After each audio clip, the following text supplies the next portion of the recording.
he got it.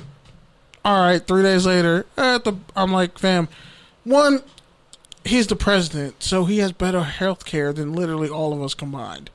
So just taking out who the person is, I was like, they are trolling us so hard. Like, it's kind of painful how hard the trolling is. Like, that's the worst part about 2020. You think it's one big troll, but no, it's just really fucked up. But then, like, the fucked up part about it being a troll is that we're watching this play out. A dude can get COVID after saying it's bullshit for so long and then gets fucking better healthcare insurance than all of us combined. Like, none of us could walk into a medical center and come out that quick. I was pissed. Yeah, now people are going to be like, see, Trump's fine. And then before this, I think the whole him having his taxes leaked, finding out it wasn't like that $750 that he's paying in taxes. I'm pretty sure like that was more than I thought. Like our financial aid check the first semester of college, or no, the second semester of college, when you didn't fuck off that first check, but you're gonna fuck off this one, like those kids get more money than he pays in taxes, which is wild to me. So I'm just like, this is just all one big troll, and it feels like they're laughing in our faces. Like, yeah, he got it, he beat it, it's not that big a deal. Go back, wear your mask, or don't wear your mask, and take. What do you say? Take the shit that was bleach or whatever the fuck. Yeah, it was hydroxyquil, some bullshit. Oh, yeah, this whole thing is just one big troll. That's hilarious. It's a joke that stopped being funny. I just like how he was like, oh, yeah, I'm not going to do the debate now because it's virtual because I just tested positive for COVID. But like, he probably had COVID before the debate. Yeah, that's the scary thing is like, you know, our whole White world House leader and potentially our next one are screaming at each other like children and then doing what everybody says, like super spreading this shit around. You know, it's just... The West Wing didn't have masks on? Like, you're no, kidding me. Like 32 people got... At least 32 people. Yeah. And you don't want most of the country to go to school?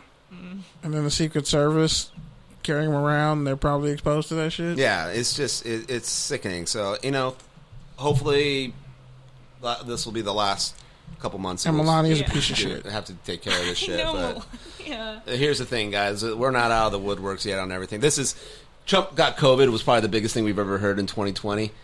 Then there's still 2.5 months left, and then this guy is at the end of like possibly him being safe from everything. Honestly, though, the reason why I brought up the debate was just to say this: he's probably not even going to leave office, even if you lose it. That's what I'm exactly. Saying. The soap opera's not done. We're getting the fine. Yeah, whatever. Let's just go on. I feel like all my conversations end like that. Let's go on. Talk about it. Okay. We just lost a couple. Yeah, man. Even my group chat was like, "That's like we're gonna subconsciously, violently binge drink rather than to just come up with this answer." Yeah, my group chat. One of my friends, I'm not gonna say his name, but one of my friends said something about Biden, and then we're all former coworkers, so we were like, "Oh, you seen the light now, huh? You're not Trump anymore, huh?" And like, I don't know, it just got like awkward after that because that's like our FanDuel chat. So I was like, "Y'all fucked up business now." I was like, let's just all agree, like, fuck boomers and let's just fuck off our money. Like, let's just fuck off our money and talk shit. Say aye. Well, in that case, let's go off this last subject on that. What is this? Ezekiel Ansah? Ezekiel Ansah. Ansah, thank you. Tore his bicep. Yeah, that's hard, Pete. I don't know how you do it all week in, week out. Ziggy. He's done for the year. I purposely put Ezekiel because I knew he couldn't say Ezekiel. I could say Ezekiel. Subconsciously, I did it. I could say Ezekiel. That's my favorite running back. His name. But you always say Zeke. That's true, though. I do defer to Zeke. I just have to test your gangster real quick to see if you could actually still say Ezekiel. Anyways. He passed. He passed. I mean, what? You fucking up my whole flow, man. So he tore his biceps and there's another 49er out for the year. Take a tangent. And he just took Solomon Thomas's jersey number. Oh, really? Yeah, because that's a lot, bro. Solomon Thomas tore his ACL. And then he's like, I'm on an expiring contract and ain't done shit since I'm the number 10 pick. So here, bro. Seriously, my boy who's a 49er fan, I was talking about it earlier today. He's like, oh, who cares about Solomon Thomas? He hasn't done shit for us. And it's like, his sister killed herself. He's been fucking clinically depressed since it happened. Yeah. Now I feel bad. I didn't know that. Yeah. But the crazy thing is, and they drafted his replacement like the next year. Ouch. No. He was the last one. No, because they couldn't decide what his position was. If he was Aaron Donald as a 3 technique or true defensive end, they fucked him up. But I think he could thrive like on the Raiders as a 3 technique. But whatever. He'll go to Detroit and do nothing. Yeah, but New England and be a star. Well, yeah, and do nothing in Miami. He'll have like 2 good seasons in New England. You'll have a chance. I mean, who knows what the next quarterback? I mean, shit. What's going on with Cam? Shout out to Deion Jordan. Yeah, see what he got. But it's crazy because like Ezekiel Ansah is Solomon Thomas' replacement, and he asked him, "Can I wear your number since you're injured and out for the year?" So Ezekiel wears 94 and then tears his bicep, and then they signed another lineman. Just what I'm saying is, don't fucking give anybody 94. It's cursed. But the Niners have retired so many numbers in the team history that you can only wear so many. And Deion Jordan has 1 sack in 2 games.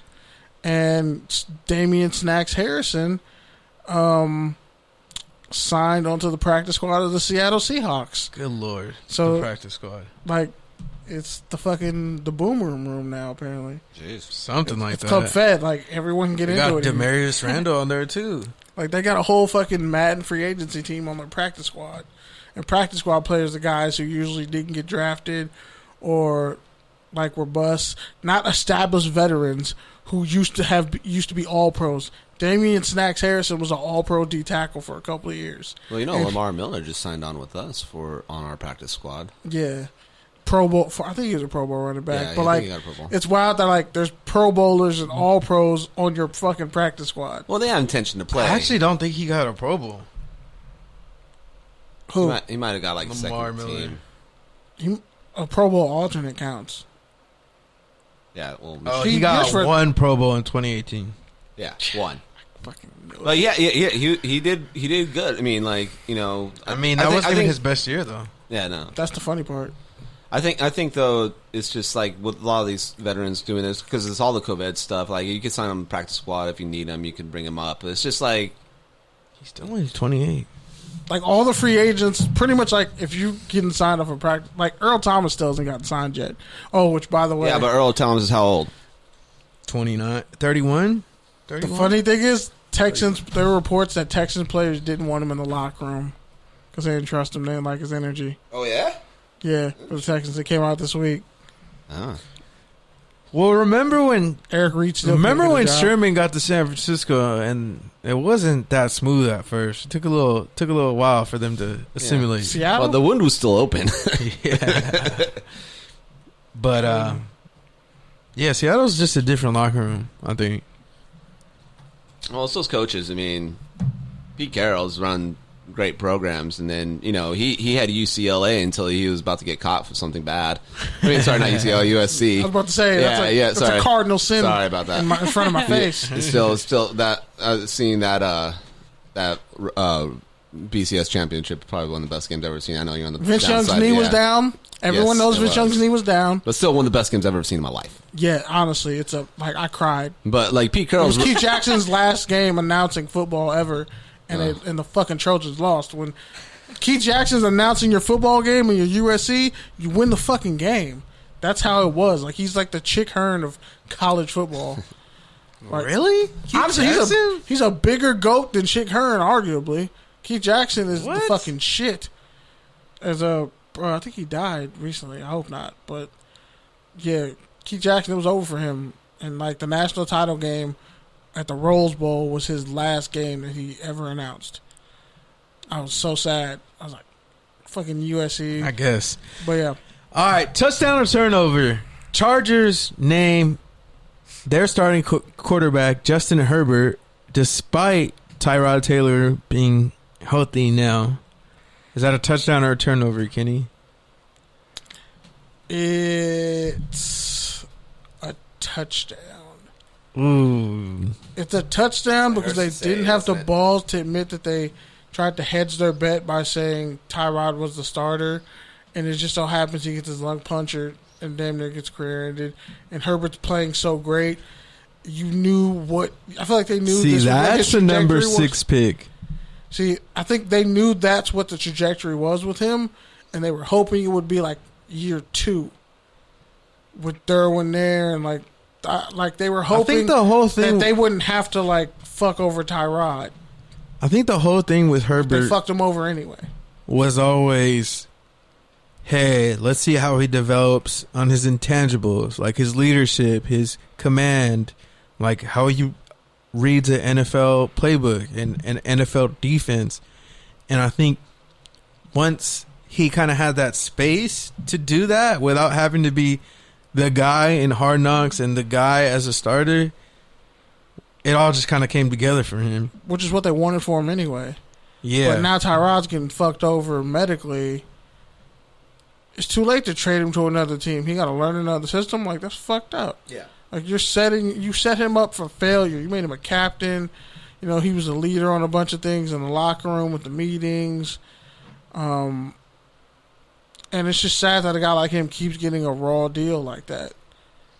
Like, if it's not Alex Smith with the injury, it's a situation like this where the guy you signed to be a superstar said isn't good enough to beat the veteran that you have who's led a team to the playoffs, the Buffalo Bills, you're welcome. Yeah, Tyrod played better in his playoff game than Josh Allen did in his. Just want to point that out. But, yeah, it's an unfortunate situation. Shout out to Joshua Kelly, touchdown on 100-something yards. Wait, what? The Chargers rookie running back, Joshua Kelly. Oh, yeah. Oh, yeah. Eckler went out. Yeah, Eckler went out. Got 173 yards and 1 touchdown, 4 games. Shout out to him. We interviewed him at the Senior Bowl. Nice. Cool. Really dope, dude. You know, just going back to USC killer, technically. going back to Tyrod, it just sucks because that guy's career is just kind of He's from out here too. Yeah. Tyrod, yeah. I mean, I agree with the route the Chargers made because you invest in that rookie. He's doing great. Now that he's getting the feel, the worst thing he could do is take the wheels, put the wheels back on, and like you got to let him develop in there. And he's giving you chances to win. He came out against the reigning champions and put it to them, for his first game, and not even being prepared. You know he was not taking those reps that week, and he lasted in there, and he's picking it up. You hear this kid talk. He's like, one of the things that is so different in the league is the pass rush, and he's stepping into that pocket. He, quote Hard Knocks. He has a good ball, man. He has a great arm, and he's going to be great. He's going to be good here in LA. Yeah, and I think the thing that's coming is the chemistry with the receivers. I feel like he didn't really have it the first couple of weeks, but it's going to get there now that he's going to be taking more starting reps. All right, and we move to the news of the night, or the news of Thursday night, if you're listening to this on demand.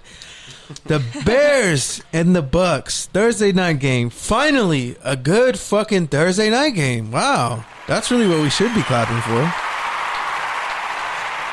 But yeah, the claps are extra loud over here in the left corner because, well, our resident Bears friend, Senor Eric, just scored a 4-1 Bears team off of a last-second drive where Tom Brady failed to score. Like, when does that ever happen? On 4 downs. Right.